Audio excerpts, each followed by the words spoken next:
Welcome to my আমার গ্রাম kitchen.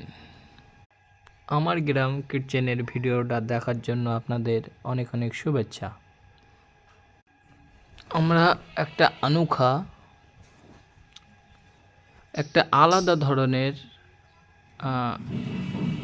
Chop বানাবো, পকোড়া বলে পকোড়া বানাবো। তার জন্যে আমরা প্রথমে বেসনটাকেও গুলে নিলাম, আর এই পাতা এখন বর্তমানে কুচি কুচি করে কেটে নিচ্ছি। কেটে নেওয়ার পাতাটা কেটে নেওয়ার পরে বেগুন অনেক বেশি হয়ে গেছে, বেগুনটাকে আমরা কেটে নেব, কুচি কুচি করে নেব।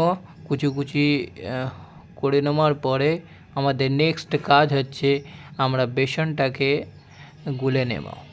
বেসনটাকে খুব ভালোভাবে গুলে নেব, খুব ভালোভাবে ফাটিয়ে নেব যাতে দলা দলা না থাকে। খুব অনেকক্ষণ ধরে ফাটাতে হবে, খুব সুন্দরভাবে ফাটাতে হবে। এতে যে দিতে হবে খাবার সোডা, একটু হলদি আর বিভিন্ন রকমের মশলা যত। এবার তেলটাকে গরম করে নেওয়ার পরে চপ ছেড়ে দিলাম। চপ কত সুন্দর ফুলছে, কত সুন্দর পরিবেশ, বিশাল সুন্দর পরিবেশ, হ্যাভি লাগছে, বিশাল সুন্দর পরিবেশ। একটা চপ রেডি হয়ে গেছে, খেয়ে দেখ। হ্যাঁ, খুবই সুন্দর হয়েছে। ঝালটাকে আমরা কুচি কুচি করে কেটে নিলাম। এবার আমরা পুরুলি বানাবো।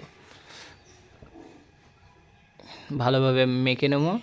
মাখিয়ে নেওয়ার পরে আমরা এতে হলদি টলদি যা হালকা ঝাল, গুঁড়ো ঝাল দেওয়ার পরে আমরা ছেড়ে দিয়ে দেবো তেলে।